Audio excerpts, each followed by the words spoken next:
ओह सरला, आपकी बार तो बड़ी बेजोड़ वाली गर्मी पड़ रही है। हाँ जी, इस निगोड़ी गर्मी ने तो बड़ा सता रखा है। सूरज चढ़ने के साथ तड़के सवेरे सवेरे ही चिलचिलाती धूप छा जा रही है। तभी चाक पर मिट्टी के मटके बनाते हुए मोहन चिड़चिड़े मिजाज में बोलता है। अरे सरला, मिट्टी को अच्छे से रौंदो, मटका बिल्कुल निखर नहीं रहा है, बार बार तिरछा हो रहा है। एक तो पहले ही ग्राहक मिट्टी की वस्तुएं जल्दी से खरीदने को राजी नहीं होते। अजी, तुम मुझ पर क्यों राशन पानी लेकर चढ़ रहे हो? धूप इतनी कड़क की है कि बार बार मिट्टी सूखी जा रही है। मैं तो तुम्हें बोल बोल कर थक गई। कोई दूसरा काम धाम ढूंढ लो। मिट्टी के मटके और बर्तन बनाकर तुम हमारे बाल बच्चों को भी मिट्टी की तकदीर दोगे। पढ़ेंगे लिखेंगे नहीं तो मिट्टी के बर्तन बनाएंगे और पेट काट कर खाएंगे। झुंझला कर सरला मोहन को बुरा भला सुना रही होती है। तभी पड़ोसन काशी आती है। अरे क्या हो गया? क्यों सवेरे सवेरे दोनों मर्द लुगाई झगड़ा कर रहे हो? क्या करूं काशी मौसी, ये गरीबी देखकर मैं उकता गई हूँ। मैं ना सर पर एक पक्की छत है, ना बाल बच्चे का भविष्य बन रहा है। ऊपर वाले ने इस मटियापुर गांव वालों को इतना गरीब क्यों बनाया है? सरला, ऐसे दोष नहीं लगाते। और क्या दुख है तुझे? भूखे तो नहीं सो रही है ना किसी के सामने हाथ पसारना पड़ रहा है। रोज की भागे की रोटी तो खाने को मिल रही है। इतने में किसान बिरजू खेत के आलू लेके आता है। जयराम जी की काशी काकी, ये लो, खेत की पहली फसल में से आलू तोड़ कर लाया हूँ, बढ़िया दम आलू बनाकर खिलाना। हाँ क्यों नहीं बिरजू, ऊपर वाला तुझे 10 खेत का मालिक बनाए ताकि मुझ जैसी गरीब को उसे मक्खी चूस मुखिया के खेत में जाकर काम न करना पड़े, बल्कि तेरे खेत में बनिहारी करके खा लूंगी। ऐसा कहते हुए बूढ़ी काशी की आंखें दिल में भरे दुख से डबडबा जाती हैं। चिंता मत करो काकी, वो दिन दूर नहीं जब हमारे मटियापुर गांव से दुख भरे दिन सुख में बदलेंगे और फिर हम भी इस फूस की मढ़ाई में नहीं बल्कि मुखिया जी के जैसे 4 मंजिला वाले मकान में बनाकर रहेंगे। सरला भौजाई, ये लो तुम्हारे हिस्से के आलू। मटियापुर गांव के निवासी बड़े गरीब थे। गांव में ज्यादातर कुम्हार बसे हुए थे और कुछ लोग किसानी करके खेती बाड़ी उपजाते थे। किसानों कुम्हार दोनों वर्ग का रोजगार का सहारा गांव में बहती गंगा नदी थी, जिसके किनारे की मिट्टी लाकर कुम्हार मटके बर्तन बनाते और नदी के पानी से किसान फसल की सिंचाई करते, मगर जल के बदले उन्हें लालची मुखिया को कर चुकाना पड़ता था। क्या मटियापुर गांव मुखिया के गुलामी से कभी उभर पाएगा? अरे फुलवा, अंदर से सारे मिट्टी के मटके ले आओ। हाँ जी लाई, ये लो, ये मटके और ये मिट्टी के फूलदान और बर्तन। अच्छा, तो फिर मैं चलता हूँ। सुनो, इस साल तो बबलू का दाखिला स्कूल में दिलवा दोगे ना? फुलवा के पूछने पर मदन रूखा सा जवाब देता है। फुलवा, तुझको कितनी बार बोला है जाते समय मत टोका कर, पैसे जुड़ेंगे तभी तो दाखिला करवाऊंगा। मदन मोहन दोनों एक साथ कहर बरसाती गर्मी में मिट्टी के बर्तन बेचने निकल पड़ते हैं।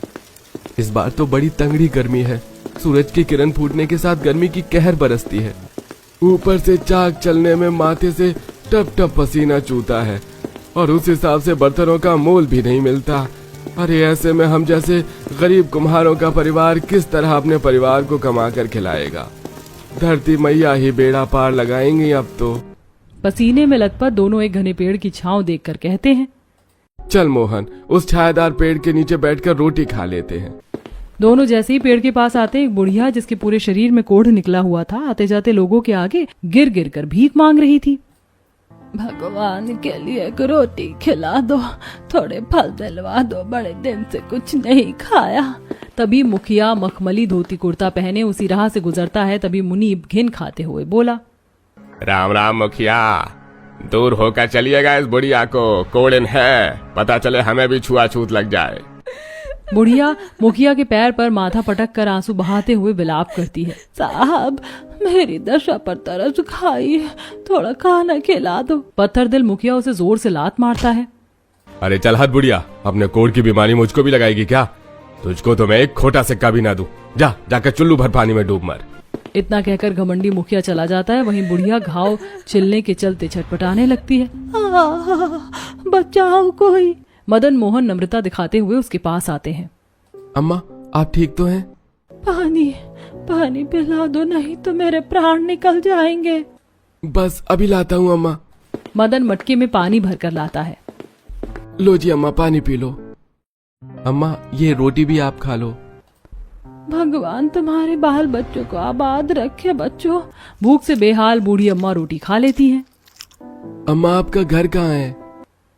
मेरा कोई घर नहीं बेटा, बहू बेटे के लिए मुझ बुढ़िया को 2 रोटी खिलाना भारी पड़ रहा था, इसलिए निकाल के फेंक दिया। अब ये पेड़ ही ठिकाना है। बोलते बोलते बुढ़िया फूट फूट कर रोने लगती है। आप हमारे संग हमारे गांव चलिए अम्मा, हम आपके लिए एक झोपड़ी तैयार कर देंगे और रोटी भी हमारी पत्नी आपको पकाकर खिला देंगी। बाजार से लौटते वक्त दोनों बुढ़िया को गांव में ले आते हैं, जिसके बाद से मटियापुर गांव का मानो सोया भाग्य जाग उठता है। खेतों में 10 गुणी फसल उपजाती हैं और कुम्हारों की बर्तन की बिक्री भी खूब होती है। गांव में खुशहाली आने लगती है। अम्मा जी, अब की बार अपने खेत में से मैंने 2 पूरे क्विंटल गेहूं की कटाई की है। ये थोड़ी फसल आपके लिए लाया हूँ, आप खाना। पर बेटा, ये तो तुम्हारी मेहनत का भाग है। तुमने इतनी भीषण गर्मी में मिट्टी जोती, बीज बोया, पसीना बहाकर फसल उपजाया, अपने लिए पक्का घर बनवा लो, गर्मी में चैन से रहो। अम्मा, घर भी जल्दी बन जाएगा, पर सचमुच अम्मा, जब से आप गांव में आई हो बरकत मिल रही है। अम्मा आम की चटनी और गरम गरम रोटी पका कर लाई हूँ, खा लेना। अरे अपनी रोटी मैं आप ही पका लेती, देख पसीने से कैसे तर गई है। कोई बात नहीं अम्मा, आप भी हमारा परिवार हो। मुनीब खिड़की के बाहर से नजर गड़ाकर सब कुछ देखता है और मुखिया से जाकर आग में घी डालते हुए कहता है, मुखिया जी, अपनी आंखों से देख कर आ रहा हूँ, पूरा गांव से कपटी कोड़ी की सेवा पानी कर रहा है, पूरे गांव में कोड़ फैलाएगी ये। इन 2 कौड़ी के गरीब जात वालों का ये मजाल अभी बताता हूँ इन्हें। अजी, वो गरीब गांव वाले अपनी मेहनत का कमा खा रहे हैं, तुम क्यों उनकी खुशी में भंग डाल रहे हो? गरीबों को मत सताओ। अरे कितनी बार कहा है तुम्हें लक्ष्मी, मेरे मसले में टांग मत अड़ाओ, लुगाई हो लुगाई की तरह रहो। मुखिया अपने गुंडों के साथ गांव वालों के घरों को उजड़वा देता है और उनकी मिट्टी के मटके तोड़कर चूर चूर कर देता है। मेरे बापू के मटके मत तोड़ो, छोड़ दो इसे। हे, चल हट, दूर हट छोकरी। माँ देखो, रानी को चोट लग गई। अब भुग तो इस भयंकर गर्मी में बिना घर के रहने का परिणाम। पूरा गांव चलचलाती गर्मी में बेघर बात होकर बिलखते हुए विलाप करते हैं। लगभग 2 दिन और रात गुजर जाते हैं। हे ईश्वर, हम गरीबों के भाग्य में और कितना दुख भोगना लिखा है। वो मुखिया कभी सुखी नहीं रहेगा। मेरा तो पूरा शरीर गर्मी से झुलस गया है। गर्मी के कहर से सबके प्राण निकलने को हो जाते हैं। तभी वही कोढ़ी बुढ़िया उन्हें एक मटका देती है। घबराओ नहीं, तुमसे एक भी प्राण नाश नहीं होंगे, क्योंकि मैं तुम्हें जादुई मटका गांव देती हूँ। अम्मा, इस छोटे से गांव में हमारा गांव कहाँ से समाएगा? जादू वगैरह कुछ नहीं होता। मदन जैसे ही मटके में झांकता है, उसे एक हरा भरा गांव नजर आता। तभी बुढ़िया देवी बन जाती है। हे देवी, आप कौन हैं? काशी, मैं वही धरती माता हूँ जिससे तुम हर भोर कोट कर प्रणाम करते हो। मदन मोहन धरती माता है जिसकी मिट्टी से तुम मटके बनाते। बिरजू, मैं वही धरती माता हूँ जिसकी जमीन में तुम फसल की सिंचाई करते हो। तुम सब सीधे मन वाले हो। इतने दिनों तक मैं तुम्हारी परीक्षा ले रही थी, जिसमें तुम सफल हुए। इसीलिए आज मैं तुम्हें वरदान में जादू मटके में बसा ठंडा गांव देती हूँ, जिसमें तुम और तुम्हारे आने वाले बाल बच्चे की नस्ल खुशी से रहेंगे। देखते ही देखते पूरा गांव अनोखा जादुई मटका गांव बन जाता है, जहां बिल्कुल बर्फ की जितनी ठंडक थी। चारों तरफ हरे भरे पेड़ पौधे और हवा में शुद्धता थी। सबके घर विशाल मटके के आकार के थे। बंजर धरती उपजाऊ हो चुकी थी, जिसे देखकर गांव वाली आनंद से भर जाते हैं। अरे वाह जादुई मटका, गांव में तो कितनी सारी उपजाऊ जमीन है। अब हम में से किसी को भी आधा पेड़ नहीं खाना पड़ेगा। हम अपनी खेती खुद उपजाएंगे और पेट भर कर खाएंगे। माँ, पिताजी देखो, हमारा जादुई मटके वाला घर कितना प्यारा है। चलो अंदर चलते हैं। सब कोई अपने अपने जादुई विशाल मटके वाले घर के अंदर आते हैं, जो कि ठंडक से भरा हुआ था। इस मटके के घर में कितनी ठंडक है फुलवा, मुझे तो जाड़ा सा लग रहा है। बिल्कुल भी घमस या भभका नहीं। आज तो चैन की नींद पड़ेगी। ये मटके का घर कितना अनोखा है। मिट्टी का चूल्हा, बर्तन, सब कुछ है। आज तो मैं मीठे मीठे पकवान बनाकर खाऊंगी। काशी के इतना बोलते ही तरह तरह के पकवान उसके सामने पेश हो जाते हैं। हरी मोरी मैया, ये जादुई मटके के घर के दीवारों के कान भी हैं। बोलते ही टन से पकवान आ गया।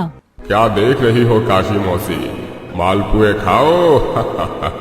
जादुई मटका घर की मीठी बोली सुनकर काशी कभी भय खाती तो कभी खिलखिलाकर हंसती। वहीं पूरा गांव उस दिन खुशी से भरपेट खा पीकर चैन से सोते हैं और अब उनकी जिंदगानी जादुई मटका गांव के ठंडक भरे वातावरण में खुशी पूर्वक गुजरती।